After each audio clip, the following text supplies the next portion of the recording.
So may hapon mga kisi-kisi no, naalita karon diri sa Municipality of Bilar, Bohol. So naata sa Tarsier Conservation Sanctuary which is tapad na niya naa ang Guwaon Cave. So ang Guwaon Cave makita niyo guys, tapad lang jud siya sa Tarsier Sanctuary. Kung gikan kag Bilar, left side after. Kung gikan ka og Carmen, right side before jud siya, tapad lang jud siya. So ang tawag niya is Guwaon Cave. I don't know anong gitawag og Guwaon, pero ako yung siyang gisulod. So first time nako ni siya nga mosulod ko og kuweba. So nisulod yung ko og cave, first time nako. Ang entrance fee diri no is 150 per head. Walay bata, walay tigulang, so 150 yun siya parehas. Because kay pure nature jud ang imong sudlon. Every group na tour guide, kung ikaw ra isa nagyapon kay tour guide, so apil na sa package nga 150. So ang cave nga tong sudlon karon is 136 meters long lang siya. Pero na-amaze ka ngano ang stalactites. Ang stalactites na which is kanang gikan na siya sa babaw paubos, kanang nag-ubos, ang tawag na niya is stalactites. Tapos katong gikan sa ubos pasaka, katong kaatbang sa stalactites is the stalagmites. So kung mag-connect na silang duha, ang tawag na nila is columna.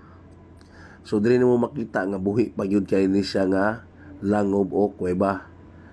Tungod kay nagsigi pagtulo ang tubig, which is mo po na naka-help nga mao'y naka-crystallize na sa iyaha, nga ma-amaze ka sa ceiling palang daan niya, mura nakaog na sa simbahan nga nagko kayo og chandelier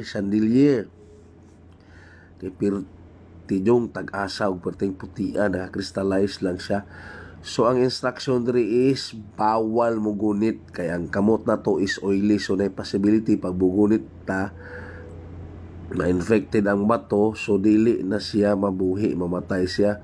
So kanina siya is isa ka part sa langob nga kung imong iduot ang isa ka flashlight tapos idibdi mo sa babaw, makita nimo nga nagilo-ilo murag naayol sa sulod, pero diri jud ka mabilib kaning diri sa ibabaw jud pagsigi jud kog hangad ani, kay grabe jud akong lingawa, pero jud ako ka-amaze nga nanay nun ani jud tinuod day nga sa libro na yun ako din nakita, pero nakita yun ako din sa personal. So Guwaon Cave na napoy isa kabdako nga bato, di ba? Mura sa nag-gold sa sulod, pwede mo buakon lagi, pero bawal kay madakpan man ka.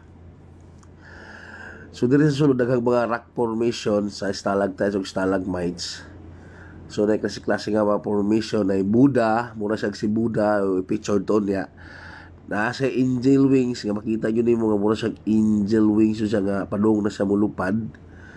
Tapos na siya mga welcome shake hands dito sa ubos. Di na to siya mamatayan pag tikang na to pasaka, kay nakapokus sa katong mura gold, pero pagbalik nimo makita to mo niya mura siya nag-shake hands mo, so welcome. So ang ceiling nila is mura og simbahan nga karaan sa Katoliko. Nanay mga chandelier nga puti kayo, pagbuhangan ka, grabe, ma-amaze ka, inaana na siya. Sumo na kong giingon ka ganina katong angel wings, ipakita na ko sa inyo ha. Katong giingon ni sa akong tour guide ni madam na angel wings.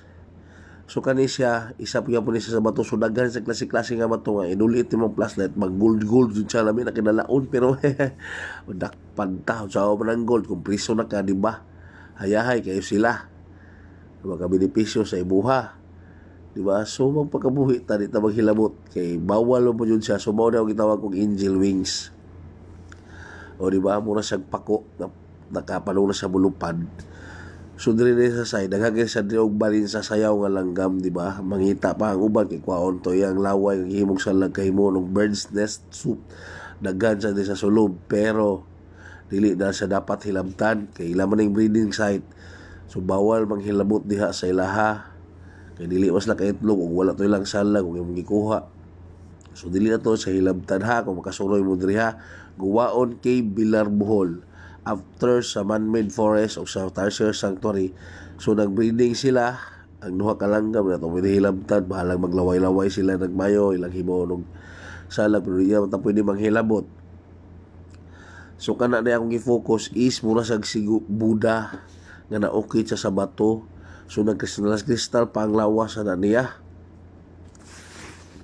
Grabe yun. Dito yun akong ligawan. So 36 meters lang siya. Pero pag mag-abot na ngayon ng duha ang stalactites o stalagmites, ang gitawag na kolom. Pareha ni mo ni siya ang kolom. Nag-abot na silang duha. Subot pasabot kani nga langob is sobra wala ni 1,000 katuig. Kaya nag-exist naman siya. Kaya nag-abot naman sila. It takes how many years? It takes thousands of years or hundreds of years mag-abot ang silang duha para mahimo silang kolom, which is gamit mo siya, which is essential mo sa sulod sa cave. Healthy mo siya to make the cave remain as ligon. Yan naman siya nagatukod niya sarili niyang poste. So beyond our limit, sila tamo sulod dito na abot ang side point sa 36 meters long, pero dito yung tagabay kaya nagpa-picture ta. So ang mga picture to gawas na sa sulod, what's till the end lang ha. Tapos na parte dire na kana oh, di ba mura siya pure nga gold. Kalami na lang yun kayo kung gold na ano, gibit-bit na lang ko na mapapagod yung minanaw kwartahan ko. Talawa. Perti ka, nindot no. Ilana ko na kami sa cave. First time na ko nisulod, pero wako na hadlok do hina ang hangin, pero kaya na reachable na kayo mo siya. Wala na hadlok kay salig lang sa sarili, but sa love ana perminti na salig lang sa mo sarili na kaya ni mo, so kaluyan ka. So daghan mo sa mga picture rin na mga rock formation, pero kana lang atong nahibalan, wala ta nagpangutan na sa uban kay na-miss na lang ko sa ceiling. Mura kog nasa Rome, Italy ba. Grabe kay mga chandelier puti kaayo, as in perting ninduta. So sa akong mga kaila, gusto pang musuroy og buhol, suroy na mo diri Guwaon Cave beside Tarsier Sanctuary. So mao na siya, kanang naibakal sinking na siya. So kanang nasa ubos is mura sang family katong si Joseph, si Maria ug si Jesus. So katong naibakal is sinking to siya. So bot pasalabot gusto pa na i-explore to beyond kung unsa yung kalalom na nga cave. Kay basig pagabot si lalom is hawan kaayo. So pwede nila ma-explore. So balik na din sa kuweba, ako nagsigad yung hangan ani kay dili yung ko nalingaw og maayo yun. Grabe. Bastang lingawan ako ani. So ako tamong ginauhag nga suluyon niya ni diri ang Guwaon Cave. Makalingaw o pagkaamay sila sila mga higala. Dili yun kusog yung kaya kong mata ani. Kani yun tanawa ng kristal siya sa nindot o kalimpyo. Grabe. So naka-hard hat di ta mahadlok.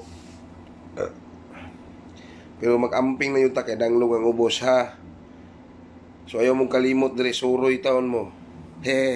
Suroy ta. Kaya ato man ning sarili lokal man nga turista.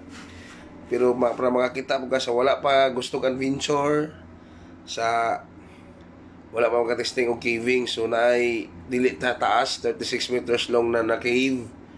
Guwaon Cave sa Bilar Bohol, tapan sa Tarsier Sanctuary. Pwede niyo i-try. So sa mga first timer, parehan na ako makalingaw, maka-amaze. So i-try ninyo. Try po ninyo sa akong gitry. Basta ka mo na ibahala kung sa inyong may istorya. Basta malingaw ka. Dra nga side. Bisag asa diri nga side, kadalingi ini mo chandelier of stalactites.